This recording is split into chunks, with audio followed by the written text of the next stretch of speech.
about earlier.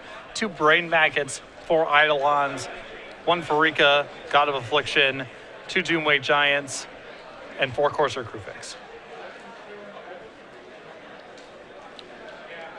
So Line of War ways to start the party. Not capping out here on Doomweight Giants, which is usually one of the premier incentives to play this sort of deck. It's plains here from Miyashiro. Again, most decks in this format don't get started until turn 3, so it's not too surprising to see just a little draw go action.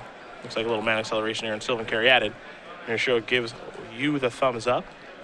Underway here in round number 6. Miyashiro, nothing to do though, I don't believe him. So now, this Constellation deck really isn't maximizing the enchantment theme necessarily, but it does have a small graveyard synergy theme, as you see Sylvan Wayfinder here.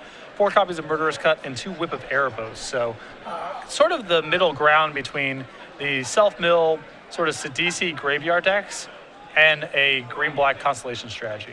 There's Nykthos. A little bit of mana here from you. He's gonna, looks like he's gonna take another point of damage. 2 mana spells gonna be Commune with the Gods, so take a look at the top 5 cards here. A Satyr Wayfinder, a Swamp, a Forest, Windswept Heath, and a Brain Maggot. And Brain Maggot, one of those cards where maybe you don't want to be playing it on its own right, but with Eidolon Blossoms and Doomweight Giant, it can pull its own weight. Satyr Wayfinder gonna go to the grip, the rest are gonna go to the bin. He's starting to work his way towards Devotion. I knew that Miyashiro had something to do there. Going to take 1 from the Land of War waste to play an Abzan Charm. Looks like he's going to pay 2 life to draw 2 cards. So down to 17, he's going to go. We'll see if he's actually got a creature to put on the battlefield here on turn number 4. This is a matchup I would not be that excited to play if I was playing Abzan midrange. Usually this deck is able to overpower most other midrange strategies with just better threats. Green-Black Constellations is the type of deck that can overpower Abzan midrange, because once the synergies get online, it's substantially more powerful than sort of just the individual quality removal spells and threats that something like Abzan midrange brings to the table. Looks like he was going to take 1. Let's see what this is going to be. There's a copy of Eidolon Blossom's trigger. It's time to draw a card. See if he finds a land to play. Doesn't look like he does, so he's just going to pass the turn back to Miyashiro. He's going to play a Bioblight. Get rid of that. Of course, you see the Urborg out there. And allow him to tap for black mana. Miyashiro going to play a Sandstep Citadel. And now it's time for a Thoughtseize. We're going to see a whole bunch of green cards. Oh, 2 copies of Murderous Cut. Not 1, but 2 copies of Hornet Queen. Also a copy of Commune with the Gods. And then that Satyr Wayfinder from much earlier. Like I said, this deck definitely suited to overpower Abzan midrange. Hornet Queen is the nightmare for Abzan midrange. And these Murderous Cuts are problematic too. Yeah. It means his Siege Rhinos and his Corsairs just aren't worth very much. I had 2 copies of that fantastic removal spell in the grip. Miyashiro is going to take a Hornet Queen. I would too. And you see Miyashiro's hand right now is just 2 lands and 2 removal spells. This would be fine against most decks, but against Bradley, this is not going to cut it. See what you wants to do on this turn. Looks like he's going to go with a Satyr Wayfinder. Turn over the top 4 cards. Land of War Waste, Nylon of Blossoms, Sylvan Caryatid, and an Elvish Mystic. The creatures will go to the bin. The land will go to the hand. Little pieces of value. Yep. Another mana symbol, another land. Some more cards in the graveyard. Looks like a Nykthos activation for green, so it'll be for 3. There's a Commune.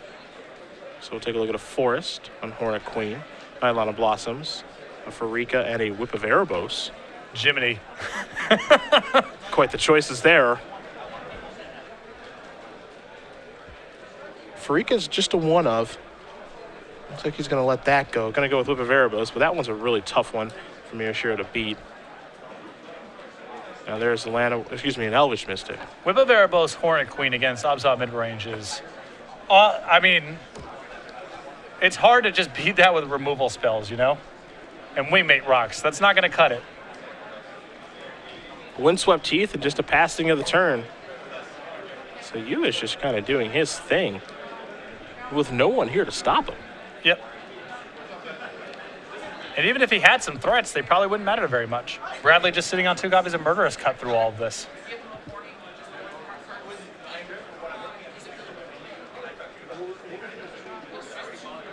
Green-black Constellations is definitely terrible against random pieces of spot removal. Doesn't care It's at all. All non-essential elements or things that comes into play triggers or some way to negate the impact of random heroes' downfalls. A Commune will turn over a Courser.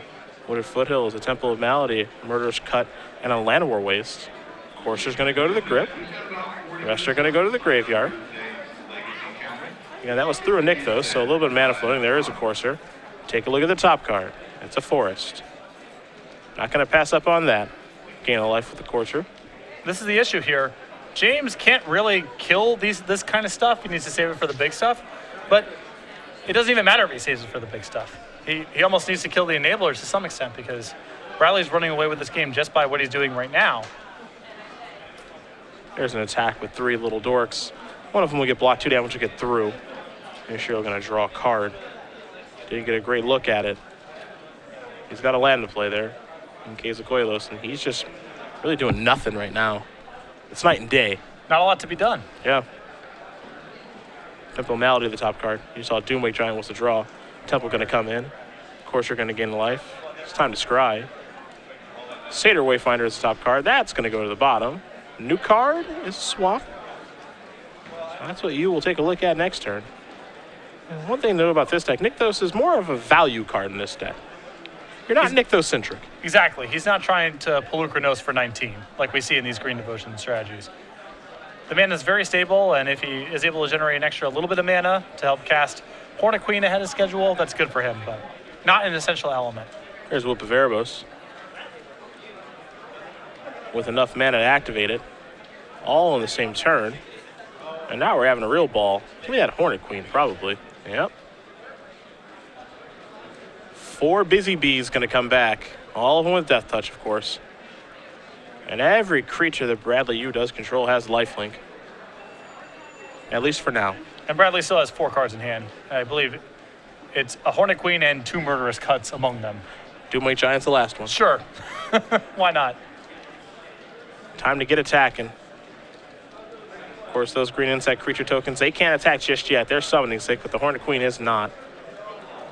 Sylvan Caryatid going to get in front of Courser, but these life totals are going to change in favor of you here in just a moment.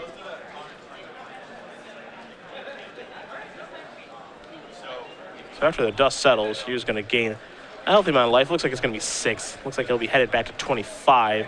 Hornet Queen's going to leave for good. And Yu is happy to pass a turn back over to Miyashiro, who does have a copy of Utter End. Will take care of the Whip. But the Whip already got enough value. Exactly. There's Bile to take care of the bees. Miyashiro going to draw, play Caves. It has not lined up well here for James this game. Swamp the draw. Urborg on top. Urborg going to come into play. You're going to go to 26 now. Take a look at the top card here. Copy of Violana Blossoms. Now we're having a party. Oh, we've been having a party for a couple turns now. Yeah, I'm late to it, I think. Here's an attack for 5. Pretty easy block. 3 damage going to come across. Miyashiro's going to go down to 6. He's going to activate Nykthos. That'll be for 2, 3, 4, 5, and 6 mana. And one more. Some bees. He's actually going with a Doomwake Giant. That'll clear that thing out of here. Oh, sure. Yeah, might as well. 2 damage already on the Caryatid. Trigger, of course, says, get out of here, please. Big old Doomwake, of course. Whenever it or another enchantment enters the battlefield under your control, creatures your opponent control get -1/-1 until a turn. Miyashiro very quickly draws and just passes the turn back. Doomwake and everybody else going to come into the red zone. Hero's Downfall will take care of that, not Murderous Cut. So it looks like Bradley is 1 point short of getting the job done. There is always next turn. And now Bradley's in a spot where he's ahead enough where he can even play around main deck and hostilities. Yep. Doesn't have to put anything else on the table. 3 mana. Looks like it might be a Nykthos activation. It is for 6. Down to 2 as there's Nylana Blossoms. Elvish Mystic going to be added to the hand. Top card is Whip of Erebos. And now Bradley definitely needs to do nothing. I'll tell you what, this deck draws a lot of cards.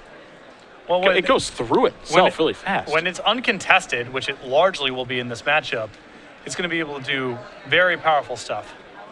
Bradley, you're going to win game number 1 here over James Miyashiro. Green-black Constellation emphatically up a game over Abzan mid-range. We turn our attention to the sideboard here. You see Miyashiro already going reaching. He's looking at 2 Despise, a couple copies of Fleece Mane Lions, more Murderous Cuts, an Utter End, the Silence of Believers, 2 copies of Elspeth, 3 Drowning Sorrows, and 2 copies of Bile Blight. There's nothing here that I really love. Well, the removal's fine. I think the Drowning Sorrows there's enough going on in Bradley's deck where that's productive to have the Bile Blights, the Despises. But as you said, no real way to turn the matchup around in a substantial way. And one of the fears I have for James in this matchup is not a lot of flyers. Bradley's so good at blocking. He only has the 2 copies of Wingmate Rock and I suppose Sorin as well, but not a lot of ways to fly over the top, and he also doesn't have a lot of sweepers. So he's going to have to play pretty honest pound-for-pound Magic with Bradley, and that's a game plan that Bradley's really well-suited to win. What do we have on Bradley's side? 2 more copies of Doomweight Giants, so the 3rd and the 4th one. A Dark Betrayal, 2 Heroes Downfalls. A second of Farika, a copy of Nissa, 4 Thoughtseize, 4 Arbor Colossus. I like the 2 copies of Heroes Downfall. I like the Nissa and the additional Farika. And I wouldn't mess around with too much else. Okay. Well, both players are going to shuffle up here. We'll talk about our good friend, Mr. Squirrel Confidant. He's carrying around a panda that I believe is up to no good. And very popular, another addition to our Squirrel series here. 2 of these tokens given away at every Legacy Open. And if you are interested in purchasing these playmats, dice bags, deck boxes, sleeves, you can get them at any Open that we're running or on the website. So you can head over to StarCityGames.com right now and pick these up if you're interested. We'll see what happens for next year. Good. We'll see what happens next year. Again, you guys know how we feel about the Hippo camp. It's only a matter of time. But those decisions are not up to us. They're at the higher-ups there at Star City Games. So we'll see what they come up with. Though we're just saying that Hippos are guaranteed money. It's That's a all we're lock. saying. It's a lock. We'll be the first ones in line to purchase them. Absolutely. We don't mind. It's not about that. It's about the great Hippo artwork. At the very Big least, eyes, I'll probably cheeks. have something commissioned myself at this point. Mm-hmm. Hippo sleeves, I can get them made. Its eyes just barely above water as it's making its way through the river. Some sort of swamp. What kind of water do hippos hang out in? I think just regular rivers. Okay. Nothing too crazy. No. I could see a hippo in like a polluted delta, for example. No, Some super dirty water. I would imagine a polluted delta would kill them. You're probably right, actually. I mean, I'm no biologist, whatever, You're but probably right. that's my best guess. I hadn't considered that. How about a bad river there? That's where it hangs even out. still. Well, it's just not a good river. It doesn't mean it's dirty, really, per Sure. se. The names of the Mirage fetch lands are uninspired. What else are there? There's bad river. There's floodplain. When one of the 2 lands that you can get with it is literally in the name of the card, Yeah. that means someone on the creative team was not trying. Those earlier times then. Yeah. Earlier times. Tree Mountain. Yeah. Dude, you gotta try harder than that. You gotta try a little bit harder than that. Well, it gets its point across. I That's understand nice. you got a deadline coming, it's stressful, like whatever, but you gotta try harder than that. Simplicity can be nice sometimes, Patrick. It's true. It's true. Here's an Elvish Mystic off of a Forest from Bradley, searching that up with the Windswept Teeth. Saw James just start off game number 2 with a Cave of Koilos. Like how resonant of a name is Battlefield Forge. You feel like something's being communicated, not just about the land, but of the color combination, in a way that, say, Bad River fails to communicate. Yeah, sure, I'm going to draw a card. There's a copy of Siege Rhino. There's a Forest. We'll pass the turn back over to you. Lenore wastes the draw. Looks like there's a Sylvan Caryatid over there and a Farika, too. And keep in mind, James with no real haymakers here to break serve. He's on the aggro-ish end of the spectrum, which means it's hard for him to sideboard in sweepers. Caryatid, now a Temple of Malady. Take a look at the top card. So the mana accelerants are here for you as he does leave the top card on top from the scry. Miyashiro draws a card. And we saw that look all during game number 1 as he sat, drew, and passed the turn. He didn't really do very much in that game. Here's a Thoughtseize this time. And here's the grip of a Courser of Crufix, a Farika, God of Affliction, a Satyr Wayfinder, an Elvish Mystic, and a copy of Llanowar Waste. So not the best hand I've ever seen. 2 relevant cards there in Corsair and Farika. Yeah, just more sources of card advantage and ways to build up the board without really going all in on an individual threat. See what Miyashiro selects here in this situation. I feel like the Farika is the more dangerous card because of the Wayfinder in hand. And I guess James is concluding the same thing. You're going to draw a card. Copy of Thoughtseize for him.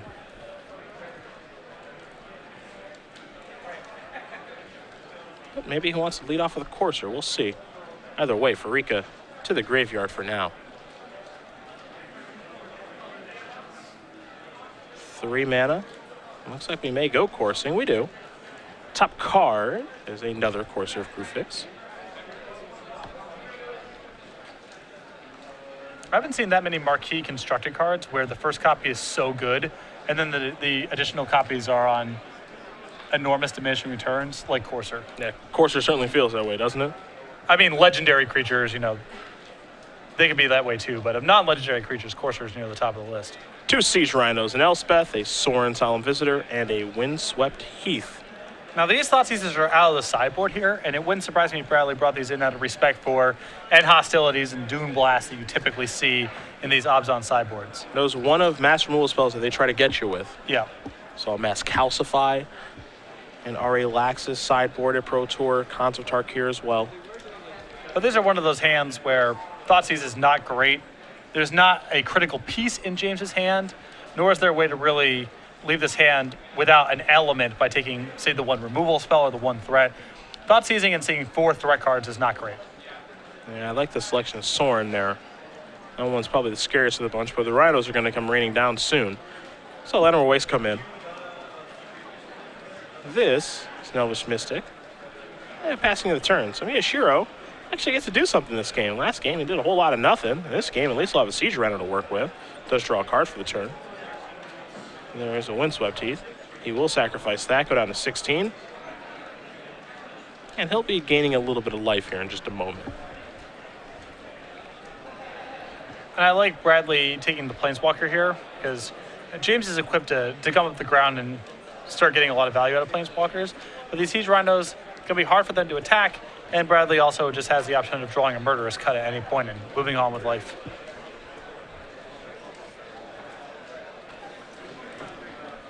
It's 4 mana. It is Siege Rhino number 1 for Miyashiro. So a little drain and gain. He will, of course, take 1 from the Caves of Koilos to actually cast the Rhino, and that'll be his black source. You can see both players making sure their life totals are correct here. You know, Thoughtseize the fetch land. You want to make sure you didn't miss anything. Yeah, a lot of little pieces of damage.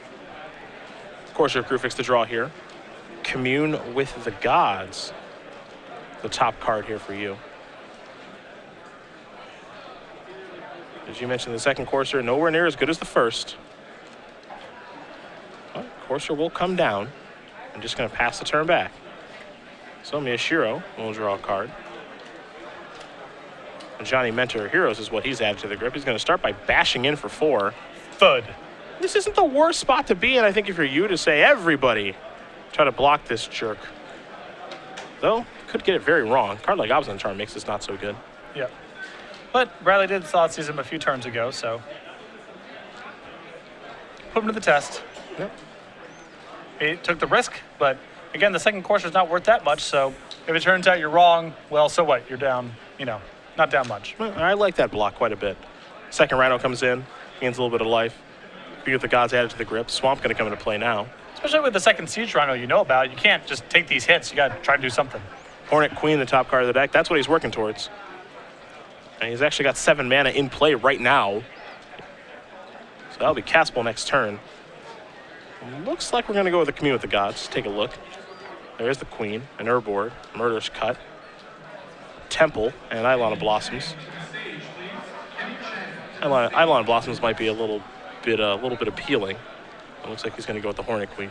I wonder if Bradley would have been better served just taking the draw step next turn and not casting Commune. Potentially. Because it's almost impossible that he's drawing something better than a Hornet Queen through that Commune. So let's say he does nothing, then next turn he just draws and casts the Hornet Queen, and now next turn you have way more fresh looks at a card you might actually take with the Commune.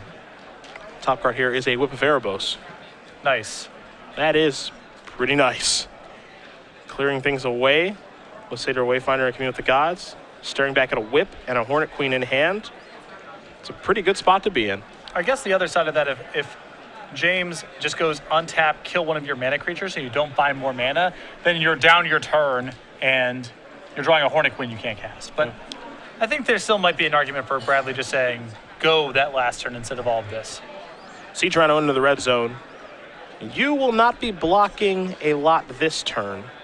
Here is a Bile Blight to take care of these Elvish Mystics. Keeping off that Hornet Queen, which is what he needs to do. Absolutely. Whip of Erebos, the draw. Top card of the deck is Nylon of Blossoms. He does have a land to play.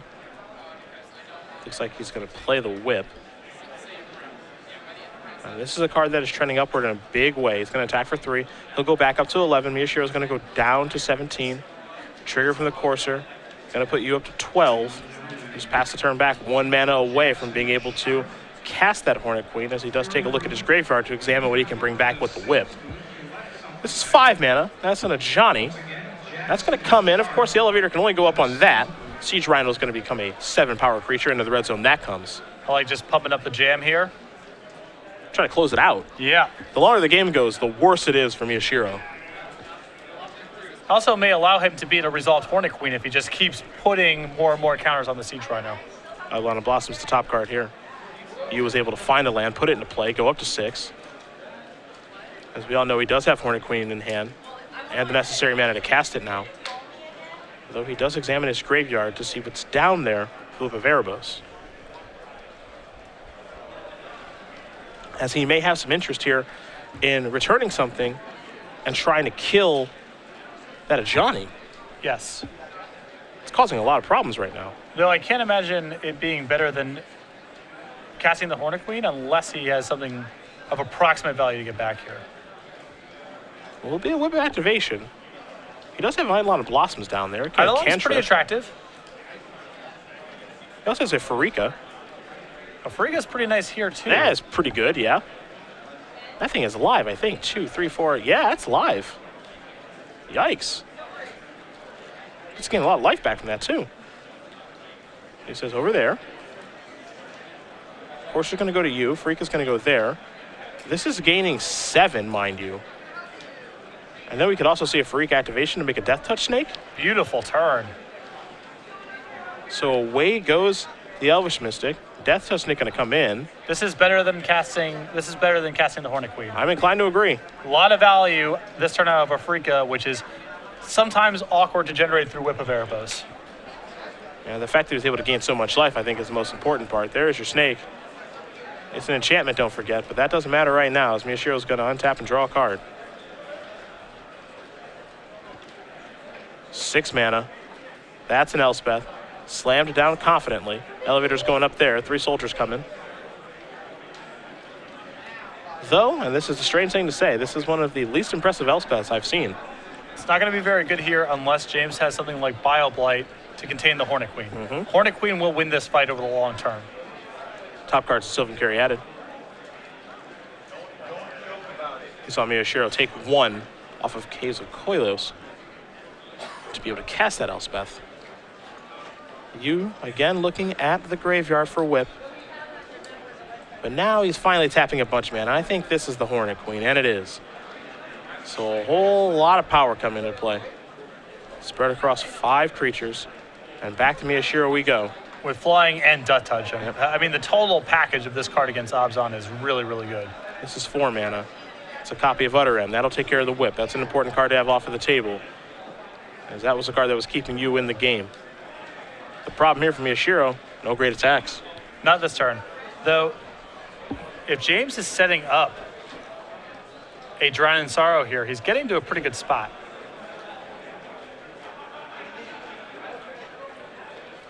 And I wonder if he's contemplating an attack here just because he feels, I'm going to Drown in Sorrow next turn anyway, and there's not a lot to be done with these tokens. But if he was going to make an attack here, I think he needed to do this before Utter ending the Whip. Because that does so much information for Bradley's blocks. Yeah. Elspeth ticks up. Now here are the attacks. I'm not sure there are very many good ones here.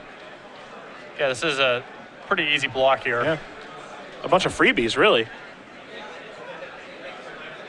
So back to you, we're going to go. And this may signal to Bradley that something's up. There's a sweeper coming next turn. Yeah. Because the attack's really hard to justify otherwise. Of course, we're going to gain a life. We'll see what the top card is here in a minute. Another copy of Sylvan Carry added. And nowadays, when you're playing against Abzan, you know, it's on your radar that they have cards like Doom Blast and Hostilities. That's not a secret anymore. Elspeth's going to bite the dust from all the flyers. There's 2, 3, 4. Eidolon of Blossoms, going to go cantripping. Take a look, Windswept Teeth. 3 and 4. Eidolon of Blossoms, trigger 1, make it 2. Hornet Queen was the card that was added, top cards and Elvish Mystic. And you thought last game was fun. But now James has been sitting on Drown in Sorrow this whole time. This is a really good spot. Oh! There it is. And it's going to kill a lot of stuff.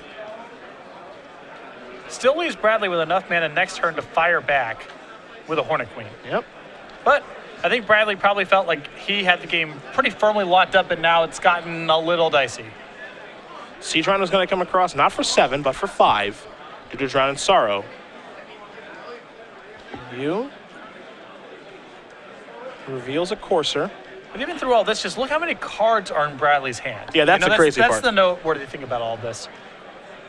It's just hard to beat this deck with slow creatures and removal spells. It's a very good recipe against other elements of the format, but this deck is just too powerful.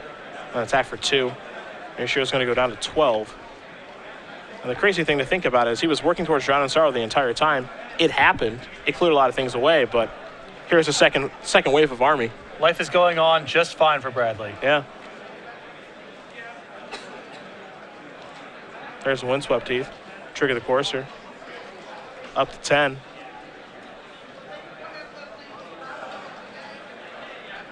Could sacrifice the fetch land. Put another carry added in play. Don't know how much that actually changes things in this game. So you will just pass the turn back.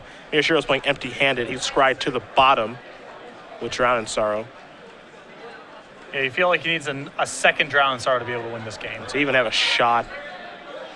Nothing else he has even really matters that much. He is very light on sweepers besides. Here comes the Rhino. I think Bradley, if he's making this attack here, if you block with 1 token, you kill the Siege Rhino, you leave as much back as possible in the event that he has just like a Bile Blight. Yeah. I like this block a lot because he takes very little trample damage. Yeah, Bradley's been really sharp this whole match. Yeah. Takes very little trample damage. He plays around a card like Bile Blight, because if he just goes singular block with Death Touch token, he says, okay, Bile Blight it, trample over for a bunch of damage. You're in a pretty bad spot. This way, he's saved a lot. Miyashiro has nothing left. Now Bradley gets to keep doing his thing. Exactly. He's played very well. Great block that turn. If he also just puts the Hornet Queen itself in front by itself, the same thing happens. He Bile Blights, you can assign all the trample damage to the player, and then next turn, if another Bile Blight gets drawn, a Drown in Sorrow, you know, a variety of things, it can get dangerous. Another Courser here. Now there is an Elvish Mystic. He'll pass the turn back over to Miyashiro. Miyashiro going to play a Temple of Silence off the top of his deck. Take a look at the top card. That one's going to go to the bottom, so it's a mystery to everybody. He knows his top card. It's a Thoughtseize. He doesn't want to draw that. So he'll sacrifice Windswept Teeth. He'll take 1 now, but he'll gain 2. So it's a net +1, up to 9. See the life totals here. 9 for you, 10 for Miyashiro. And we'll see what the top card is here for Bradley in just a moment. Make no mistake about it. His deck's good and he's good. No surprise he's 5-0. Yeah. And you can see why the matchup here against Abzan is so sweet. Swamp will be the draw. Top card is a Forest. So that's coming into play. Trigger 2 Coursers up to 11. And now we got a Thoughtseize. Here's an attack for 5. Conveniently a 2-turn clock, mind you. Miyashiro's going to go down to 5. A draw step? That'll yield a Llanowar Waste. And Bradley Yu is going to win this match over James Miyashiro. 2-0. Green-Black Constellation takes down Abzan mid-range in very impressive fashion. That was a clinic. because it wasn't like James's draws were that bad. I mean, game 1 he flooded out a little bit, didn't really find any action, but even if he did find some threat cards, Bradley could have easily swatted that away with the murderous cuts he had left in his hand. In game 2 there's nothing James can really complain about his draw, you know? Had land spells, he had a Drown Star at a really good spot, but Bradley's tight play and sound structure of his deck for this matchup was enough to carry the day. A lot of velocity. Got through his deck at an alarming rate. Able to find other cards he needs. You know, the reason he can play 2 copies of Blue Erebos instead of 4 is because I can get through my deck really fast.